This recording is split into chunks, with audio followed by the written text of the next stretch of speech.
ಆತ್ಮೀಯ H16 ನ್ಯೂಸದ ವೀಕ್ಷಕರೇ, ನಾನು ನಿಮ್ಮವ ಎಂ ಆಯಿತು ಮಲ್ಲಪ್ಪ ಜೋತವರು. ಆತ್ಮೀಯರೇ, ದರ 15% ಬಸ್ಸಿಗೆ ಏರಿಸಿದ್ದ ದುಮುಡಿಸಲು ಬಿ ಜೆ ಪಿಗರಂತೂ ಇದರಲ್ಲಿ ಎತ್ತಿದ ಮೇಲೆ ಹೇಳ್ತಾನೆ ಇರ್ತೀನಿ. ಅದನ್ನು ಸ್ಟಾರ್ಟ್ ಮಾಡಿದ್ದಾರೆ. ಖುಷಿ ಆಗುವಂಥ ವಿಷಯ. ಯಾಕಂದರೆ ಸರ್ಕಾರ ತಪ್ಪಿದಲ್ಲೇ ಚಪ್ಪಳಿಸಿ ಹೇಳಬೇಕಾಗಿದ್ದು ವಿರೋಧ ಪಕ್ಷದ ಕೆಲಸ ನಿರಂತರವಾಗಿ ಬಿ ಜೆ ಪಿಗರು ಮಾಡ್ತಾ ಇದ್ದಾರೆ.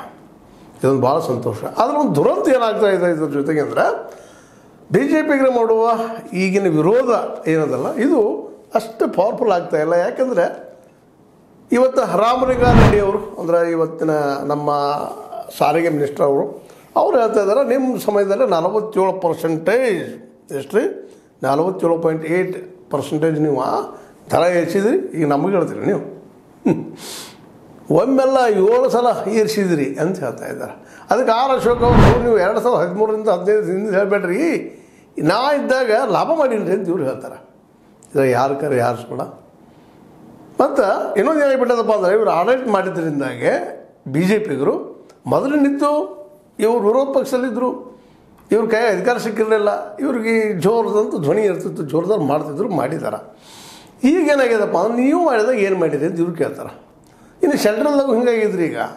ಈಗ ನಮ್ಮ ರಾಹುಲ್ ಗಾಂಧಿ ಅವರು, ಮೋದಿ ಅದಾನ ನನಗೆ ಏನೈತಿ, ದೇಶ ದಿವಾಳಿ ಐತೈತಿ, ನೌಕರಿಗಳು ಎಲ್ಲಿದ್ದಾವ, ಉದ್ಯೋಗ ಸೃಷ್ಟಿ ಎಲ್ಲೈತಿ, ಅವ್ರು ಕೇಳಿದ ಕೂಡ ಅವ್ರಂಥವ್ರು ನೀವೇನು ಮಾಡಿದ್ರಿ ಅಂತ ಕಾಂಗ್ರೆಸ್ ಕೇಳ್ತಾರೆ. ಅಂದ್ರೆ ಇವರು ಅವ್ರ ಮೇಲೆ ಆರೋಪ, ಅವರು ಇವ್ರ ಮೇಲೆ ಆರೋಪ. ಈಗ ಅದನ್ನು ನೋಡೋದು ನೋಡ್ರಿ, ಬೆಂಗಳೂರೊಳಗೆ ಬಸ್ನಿಗೆ ಎಲ್ಲ ಭೇಟಿ ಗುಲಾಬಿ ಕೊಡ್ತಾ ಇದ್ದಾರೆ ನಮ್ಮ ಆರ್ ಅಶೋಕ್ ಜೊತೆಗೆ, ಅವರ ಜೊತೆಗೆ ನಮ್ಮ ಛಲವಾದಿ ನಾರಾಯಣ ಸ್ವಾಮಿ ಅವರು, ಇನ್ನುಳಿದವರು ಕೊಟ್ಟು ನೋಡ್ರಪ್ಪ ಬೆಲೆ ಇರಿಸಿದ್ರೆ ಭಾಳ ಚಲೋ ಕೆಲಸ ಮಾಡಿದ್ರು ನಂಗೆ ವ್ಯಂಗ್ಯ ಮಾಡ್ತಾ ಇದ್ದಾರೆ. ಒಳ್ಳೆಯದು ಮಾಡಲಿ. ನಾ ಯಾಕೆ ಈ ಮಾತನ್ನು ಹೇಳ್ತಾ ಇದ್ದೀನಪ್ಪ ಅಂತಂದ್ರೆ, ಇಲ್ಲೇ ಈ ದರ ಏರಿಸೋದಕ್ಕಾಗಿ ಇದನ್ನು ಒಬ್ರಿಗೊಬ್ರು ರೀತಿ ಆರೋಪ ಪ್ರತ್ಯಾರೋಪ ಮಾಡ್ತಾಯಿದ್ದಾರೆ. ಇಬ್ಬರು ಏನದಾರಪ್ಪ ಅಂದ್ರೆ, ಅವ್ರ ಅಧಿಕಾರದ ಬಂದಾಗ ಇದೇ ಕೆಲಸ ಮಾಡ್ತಾರೆ ಅನ್ನೋದು ಸಾಮಾನ್ಯವಾಗಿ ಜನರಿಗೆ ಗೊತ್ತಾಗಿ, ಜನನು ಇವರು ಹಂಗರಿ ಅಂತಾರೆ. ಹೀಗೆ ಜನನು ಹೆಚ್ಚು ಸ್ಪಂದನೆ ಇಲ್ಲ. ಆದರೂ ಇವರು ಸ್ಪಂದನೆ ಅದಂತ ತೋರಿಸ್ಕೊಳ್ಳಿಕ್ಕಿದ್ದಾರಂತ ಅವ್ರು ಹೇಳ್ತಾ ಇದ್ದಾರೆ. ಆದರೂ ಸಹಿತ ಇಲ್ಲಿ ನೋಡ್ರಿ, H.D. ಕುಮಾರಸ್ವಾಮಿ ಹೇಳ್ತಾ ಇದ್ದಾರೆ. ಅವರು ಈ ಸಂದರ್ಭದಾಗ ಏನು ಹೇಳ್ತಾರಪ್ಪ ಅಂದ್ರೆ, ಬಸ್ ದರ ಏರಿಕೆ ಬಗ್ಗೆ ಜನ ಒಂದೆರಡು ದಿನ ಗೊಣಗುತ್ತಾರೆ ಅಷ್ಟೇ, ಒಂದೆರಡು ಬಯಸ್ಬಾರ್ದಾಗಿತ್ತು ಹಾಗಿರಿ ಹೀಗಿರಿ ಅಂತಾರೆ, ನಂತರ ಹೊಂದಾಣಿಕೆ ಆಗಿಬಿಡ್ತಾರಂತ. ಆಮೇಲೆ ಮತ್ತೆ ಹೋಗುತ್ತಾರೆ. ಗ್ಯಾರಂಟಿಗಳ ಸಂತೋಷದಲ್ಲಿ ಜನರು ಆಕ್ರೋಶ ವ್ಯಕ್ತಪಡಿಸುವುದನ್ನೇ ಮರೆತಿದ್ದಾರೆ. ಅಂದರೆ ಜನ ಆಕ್ರೋಶ ಮಾಡ್ತಾ ಇಲ್ಲ, ಪ್ರತಿಭಟನೆ ಮಾಡ್ತಾ ಇಲ್ಲ ಅಂತೇಳಿ ಹೇಳ್ತಾ ಇದ್ದಾರೆ. ಅಂದ್ರೆ ಜನರು ಪ್ರತಿಭಟನೆ ಇಲ್ಲ ಅನ್ನೋ ಸ್ವತಃ ವಿರೋಧ ಪಕ್ಷ ಅದರ ನಾಯಕರು ಹೇಳ್ತಾ ಇದ್ದಾರೆ ಇವತ್ತು. ಅಂದಾಗ ಸಹಜವಾಗಿ ಈ ದರದ ಬಗ್ಗೆ ಇನ್ನಷ್ಟು ಬಿ ಜೆ ಪಿ ಅನ್ನೋಕ್ಕಿಂತ ನಮ್ಮ ಕಾಂಗ್ರೆಸ್ಸಿಗರಿಗೆ ಇನ್ನೂ ಬಲ ಬಂದಂಗೆ ಆಗಿಬಿಟ್ಟದು. ನೋಡೋದು ಯಾರು ಜನ ಸ್ಪಂದನೆ ಮಾಡ್ತಾ ಇಲ್ಲ, ಜನರ ತಕರಾರೆಲ್ಲ ಸುಳ್ಳು ತಕರಾರು ಮಾಡ್ತಾರೆ, ವಿರೋಧಕ್ಕಾಗಿ ವಿರೋಧ ಮಾಡಲಿಕ್ಕೆ ಇತ್ತಿದ್ದಾರೆ ಅನ್ನೋಂಥ ಮಾತು ಎದ್ದು ಬರುವಾಗ, ಇದೇನು ವಿರೋಧದ ಮಾತು ಅಥವಾ ಕಾಂಗ್ರೆಸ್ಸಿಗೆ ಸಪೋರ್ಟ್ ಮಾಡೋ ಮಾತು ಗೊತ್ತಿಲ್ಲ. ಆದರೆ ಕುಮಾರಸ್ವಾಮಿ ಮಾತ್ರ ಈ ರೀತಿಯಾಗಿ ಹೇಳ್ತಾ ಇದ್ದಾರೆ. ಏನಂದ್ರೆ, ಈ ಸರ್ಕಾರ ಒಂದು ಕೈಯಲ್ಲಿ ಗ್ಯಾರಂಟಿಗಳು ನೀಡಿ ಇನ್ನೊಂದು ಕೈಯಲ್ಲಿ ಬೆಲೆ ಏರಿಕೆ ಮಾಡುತ್ತಿದೆ ಅಂತ ಮತ್ತೆ ಆರೋಪ ಮಾಡ್ತಾರೆ. ಒಮ್ಮೆ ಹಂಗೆ ಹೇಳ್ತಾರೆ, ಒಮ್ಮೆ ಹಿಂಗೆ ಹೇಳ್ತಾರೆ. ಬೆಲೆ ಏರಿಕೆ ಮಾಡ್ತಾ ಇದೆ ಅನ್ನುವಂಥ ಮಾತನ್ನು ಮಾತಾಡ್ತಾ ಇದ್ದಾರೆ. ಅದಕ್ಕೆ ಜನರು ಸಹಿತ ಇದಕ್ಕೆ ತಲೆ ಕೊಳ್ಳುತ್ತಲೇ ಇಲ್ಲ. ಅವರವರ ಮಾತಾಡ್ತಾರೆ ಅಂತೇಳಿ ಮಾಡ್ತಾ ಇದ್ದಾರೆ. ಹಿಂಗೆ ಒಂದು 3 ರೀತಿಯಾದಂಥ ಒಂದು ಅಭಿಪ್ರಾಯ. ಜೊತೆಗಿಲ್ಲ ಏನಾಗಿದೆಪ್ಪ ಅಂದ್ರೆ, ಬೆಲೆ ಏರಿಕೆ ನಿಶ್ಚಿತವಾಗಿಯೂ ಬಸ್ ದರ ಏರಿಕೆ ಜನಸಾಮಾನ್ಯಕ್ಕೆ ತೊಂದರೆ ಆಗಿದೆ ಅನ್ನೋದ್ರಲ್ಲಿ ಎರಡು ಮಾತಿಲ್ಲ. ಆದ್ರೆ ಈ ಹಿಂದೆ ಆದಂಥ ಏರಿಕೆಗೂ ಇವತ್ತಾಗುತ್ತಿರುವಂಥ ಏರಿಕೆಗೂ ಡಿಫ್ರೆನ್ಸಸ್ ಈ 3 ನಾಯಕರ ಮಾತುಗಳಲ್ಲಿ ಎದ್ದು ಕಾಣ್ತದೆ. ಏನಂದರೆ, ಆ ಸಮಯದಲ್ಲಿ ಏನೂ ಗ್ಯಾರಂಟಿ ಕೊಟ್ಟಿಲ್ಲ, ಏನೂ ಇಲ್ಲ, ಆದರೂ 7 ಸಲ ಬೆಲೆ ಏರಿಸಿದ್ರು. ನಾವು ಒಮ್ಮೆ ಏರಿಸಿದ್ವಿ 15%, ಏನು ತಪ್ಪದ ಅನ್ನುವಂಥ ಮಧ್ಯ ಮಾತಾದ್ರೆ. ಎರಡನೇ ಮಾತ, ನೀವು ಗ್ಯಾರಂಟಿ ಕೊಡಲಾರದು 7 ಸಲ ಏರಿಸಿದ್ರಿ, ನಾವು ಗ್ಯಾರಂಟಿ ಕೊಟ್ಟು ಒಮ್ಮೆ ಏರಿಸಿದ್ದೀವಿ ಅನ್ನುವಂಥ ಮಾತನ್ನು ಈ ಕಾಂಗ್ರೆಸ್ಸಿಗರು ಹೇಳುವಂಗದ.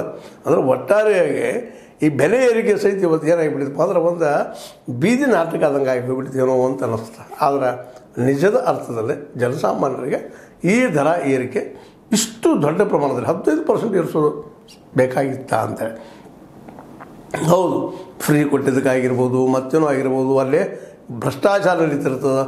ಖರೀದಿಯಲ್ಲೇ ಮತ್ತಲ್ಲೇ ಟೈರ್ ಖರೀದಿ ಇರ್ಬೋದು, ಬಸ್ ಖರೀದಿ ಇರ್ಬೋದು, ಮತ್ತೊಂದು ಇರ್ಬೋದು, ಇವುದ್ರಲ್ಲಿ ಸಹಿತ ಏನೇನೇನೋ ಅಲ್ಲೆಲ್ಲ ಗದ್ದಲಗಳಾಗ್ತಾ ಇರ್ತಾವೆ, ಅವು ವ್ಯವಹಾರ ನಡೀತಾ ಇರ್ತಾವೆ. ಅದನ್ನು ದಾಟಿ ಲಾಭ ಮಾಡಿ ತೋರಿಸ್ಬೇಕಾಗಿರ್ತದೆ. ಅದ್ರ ಮೇಲೆ ದೊಡ್ಡದೊಂದು ಇವತ್ತು ಈಗ ಹೇಳಿದಾಗ ನಿಮಗೆ ಈ ಒಂದು ಗ್ಯಾರಂಟಿ ಇದರಿಂದ ವಿಷಯ ಸಾಕಷ್ಟು ಹೊಡೆದು ಬಿದ್ದದ ಅನ್ನೋದ್ರಲ್ಲೇ ಎರಡು ಮಾತಿಲ್ಲ. ಆದರೆ 15% ಏರಿಸೋದು ಸರಿ ಏನು ಅನ್ನೋದು ಒಂದು ಮಾತು.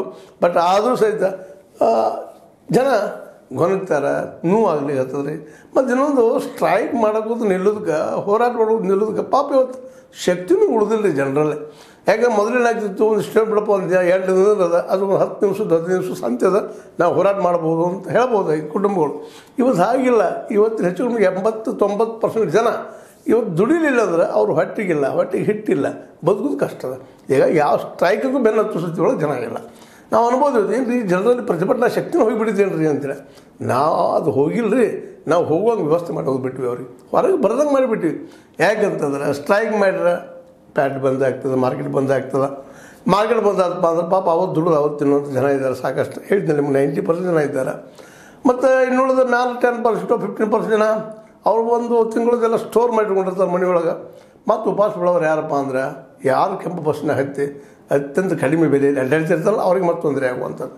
ಯಾಕಂದ್ರೆ ಬಸ್ ಬಂದು ಎಲ್ಲ ಬಂದು ಏನೆಲ್ಲ ಬಂದ್ ಅಂದರೆ ಉಪವಾಸ ಬಿಡೋರು ಯಾರಪ್ಪ ಅಂದರೆ ಜನಸಾಮಾನ್ಯರು.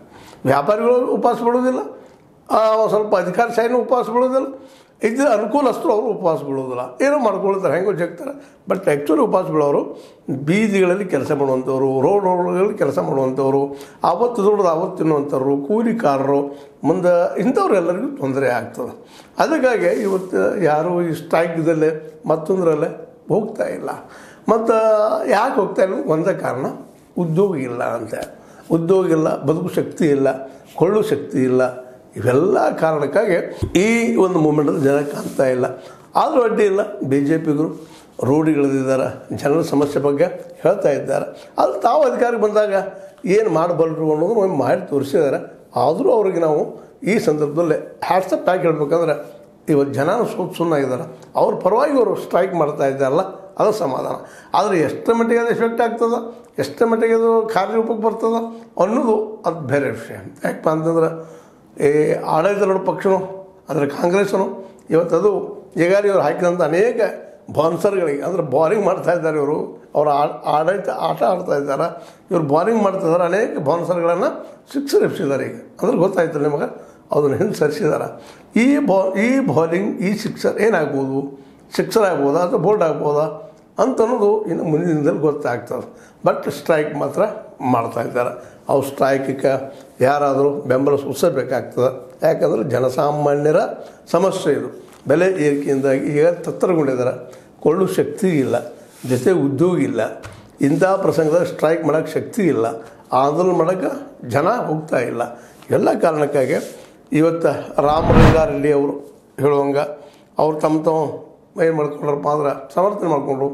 ನಿಮ್ಮ ಸಮಯದಲ್ಲಿ ನೀವು ಎಷ್ಟು ಏರಿಸಿದಿರಿ, ಯಾವ ಪ್ರಮಾಣದಲ್ಲಿ ಏರಿಸಿದ್ರಿ, 2008ರಿಂದ 2013 ಈ ಒಂದು 7 ಸಲ ಏರಿಸಿದ್ರಿ ಅಂತ ಹೇಳಿದರು. ನಂತರ ಸಮಯದಲ್ಲೇ ನೀವು ಅದಕ್ಕೆ ಅವರು ನಾನು ಮಿನಿಸ್ಟ್ರಿಂದ ಲಾಭ ಮಾಡಿ ತೋರಿಸಿದ್ದೀನಿ ಅಂತ ಅವ್ರು ಹೇಳಿದ್ದಾರೆ. ಒಟ್ಟಾರೆಯಾಗಿ ಇವತ್ತು ಈ ಒಂದು ಸಮಸ್ಯೆ ನಿಜವಾದ ಜನಸಾಮಾನ್ಯರ ಸಮಸ್ಯೆ 1-2 ಪಕ್ಷಗಳ ನಡುಗಿನ ಕಾದಾಟಕ್ಕೆ ಕಾರಣ ಆಗಲಿಕ್ಕತ್ತದ್ರಿ. ನೀವೇನು ಮಾಡಿದ್ರಿ, ನೀವು ಎಂಥ ಕೆಲಸ ಮಾಡಿದ್ರಿ ಅಂತಲೇ ಒಬ್ಬರ ಮೇಲೆ ಒಬ್ಬರು ಆರೋಪ ಪ್ರತ್ಯಾರೋಪ ಮಾಡೋದು ಬಂದು ನಿಂತುಬಿಟ್ಟದು ಇವತ್ತು. ಹೀಗಾಗಿ ಬೆಲೆ ಏರಿಕೆ ಅನ್ನುತ್ತಿರುವಂತಹ ಈ ಒಂದು ಸಮಸ್ಯೆ ಜೊತೆಗೆ ಈ ಬಸ್ಗಳ ದರ ಏರಿಕೆ ಏನಾಗಬೇಕಾಗಿತ್ತು ಅಂದ್ರೆ ಒಂದು ಸ್ಟ್ರೈಕ್ ರೂಪದಲ್ಲಿ ಒಂದು ಸರ್ಕಾರದ ವಿರುದ್ಧ ಮೂಮೆಂಟ್ ಮಾಡುವಲ್ಲಿ ಸಹಕಾರಿ ಆಗಬೇಕಾಗಿತ್ತು. ಆದರೆ ಈ ನಾಯಕರು ಅದರಲ್ಲಿ ಕುಮಾರಸ್ವಾಮಿಗಳ ಮಾತು ಹೇಳಿದಾಗ ಜನ ಯಾಕೋ ಸ್ಪಂದಿಸ್ತಾ ಇಲ್ಲ ಅನ್ನೋದು ಮೇಲ್ನೋಟಕ್ಕೆ ಅನ್ನಿಸ್ತಾ ಇದೆ. ಬಟ್ ಆದರೂ ಒಳನೋಟದಲ್ಲಿ ಒಳಗೆ ಮಾತ್ರ ಜನಸಾಮಾನ್ಯರು ಮಾತಾಡೋದನ್ನ ಅಲ್ಲಿ ಕೇಳಿದರೆ ಅವರು ಏನಪ್ಪ ಇದು ಗ್ಯಾರಂಟಿ ಕೊಟ್ಟರು ಒಂದು ಕಡೆ ಕಸ್ಕೊಂಡ್ರಲ್ಲ ಅನ್ನುವಂಥ ಮಾತುಗಳು ಮಾತ್ರ ಸ್ಪಷ್ಟ ಆಗ್ತಾ ಇದ್ದಾವೆ.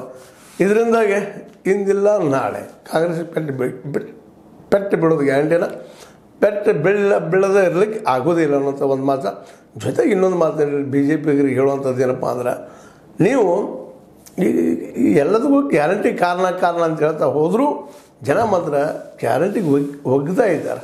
ನೀವು ಮುಂದಿನ ಎಲೆಕ್ಷನ್ಸ್ ಇದನ್ನು ಇಶ್ಯೂ ಮಾಡಿಕೊಂಡು ಜೊತೆಗೆ ಈಗ ನಿಮಗೆ ಜ್ಞಾನೋದಯ ಆಗ್ಯದ, ನಿಧಾನ ಗ್ಯಾರಂಟಿ ಕೊಡೋ ಪ್ರಸಂಗ ಮಾಡ್ತಾಯಿದ್ದೀರಿ, ಕೆಲಸಗಳು ಮಾಡ್ತಾಯಿದ್ದೀರಿ, ಇಲ್ಲೂ ಮಾಡ್ತೀರಿ ಅನ್ನೋದು ಭರವಸೆ ಅದ. ಜೊತೆಗೆ ಉದ್ಯೋಗ ಸೃಷ್ಟಿಗೆ ಏನೇನು ಮಾಡೋಕ್ಕೆ ಸಾಧ್ಯ ಅನ್ನೋ ಸಹಿತ ಚಿಂತನೆ ಮಾಡಿದ್ರೆ ಭಾಳ ಉತ್ತಮ. ಆದರೆ ಈ ಸಂದರ್ಭದಲ್ಲಿ ಮಾತ್ರ ಬೆಲೆ ಏರಿಕೆ ಸಲುವಾಗಿ ನೀವು ಜನರಿಗೆ ಧ್ವನಿ ಕೊಡುವಂಥ ಮತ್ತು ಗುಲಾಬಿ ಹಂಚುವಂಥ ಪ್ರತಿಭಟನೆ ಮಾಡುವಂಥ ಕೆಲಸ ಮಾಡಿದಿರಿ. ಅದು ಸರ್ಕಾರಕ್ಕೆ ಒಂದು ತೆರನೂ ಆಗುವುದರಲ್ಲಿ ಎರಡು ಮಾತಿಲ್ಲ. ಅದಕ್ಕಾಗಿ ಏನಾದರೂ ಸ್ವಲ್ಪ ದರ ಇಳಿಸ್ಬೋದಾ ಅನ್ನೋ ಸಹಿತ ಈಗಾಗಲೇ ಚರ್ಚೆಯಲ್ಲಿದೆ. ಒಂದು 5% ಇಳಿಸ್ತಾರೋ ಎಷ್ಟು ಪರ್ಸೆಂಟ್ ಇಳಿಸ್ತಾರೋ ನೋಡಬೇಕಾಗಿದೆ. ಯಾಕಂದ್ರೆ ಜನ ಮತ್ತಿದು ಒಂದು ರೀತಿ ಏನಪ್ಪ ಅಂತಂದ್ರೆ ಮಾಬ್ ಕ್ರಿಯೇಟಾಗಿ ಒಂದು ಸಮಸ್ಯೆ ಆಗಬಾರ್ದು ಅಂತೇಳಿ ಸಿದ್ದರಾಮಯ್ಯರಿಗೂ ಒಳಗಿಂದೊಳಗೆ ಭಯ ಅದ. ಮತ್ತು ರಾಮಲಿಂಗಾರೆಡ್ಡಿ ಅವರು ಸೀನಿಯರ್ ಇದ್ದಾರೆ, ಅವ್ರಿಗೆ ಬುದ್ಧಿವಂತಿಕೆ ಅದ. ಅವರು ಮೋಸ್ಟ್ಲಿ ಒಂದಿಷ್ಟು ದರ ಇಳಿಸ್ಬೋದು, ಒಂದಿಟ್ಟು ಕೊಟ್ಟಂಗೆ ಮಾಡಿ ಒಂದಿಷ್ಟು ಹಿಡ್ದಂಗೆ ಮಾಡಿ ಈ ಒಂದು ಏನು ಉಬ್ಬರದ ಅದನ್ನು ಕಡಿಮೆ ಮಾಡ್ಬೋದು ಅಂತ ತಿಳ್ಕೊಂಡಿದ್ದೀನಿ. ಏನಾಗ್ತದಾಗಲಿ ಜನ ಮಾತ್ರ ಒದ್ದಾಡ್ತಾ ಇದ್ದಾರೆ ಅನ್ನೋದು ಎಲ್ಲರಿಗೂ ನೆನಪಿರಲಿ. ಅದರಲ್ಲೂ ಸಿದ್ದರಾಮಯ್ಯನವರಿಗೆ ಮತ್ತು ನಮ್ಮ ರಾಮಲಿಂಗಾರೆಡ್ಡಿ ಅವರಿಗೆ ಅಂತ ಹೇಳ್ತಾ ಇದು ನಿಮಗೆ ಲೈಕ್ ಆಗ್ಬೋದು. ಲೈಕ್ ಮಾಡಿ, ಶೇರ್ ಮಾಡಿರಿ, ಕಾಮೆಂಟ್ ಮಾಡಿರಿ. ಜೊತೆಗೆ ಸಬ್ಸ್ಕ್ರೈಬ್ ಆಗೋದು ನಿಲ್ಲಿಸಕ್ಕೆ ಹೋಗ್ಬೇಡ್ರಿ. S16 ನ್ಯೂಸ್ ಇದು ಸತ್ಯದ ಕೈಗಳಲ್ಲಿ ವಂದನೆಗಳು.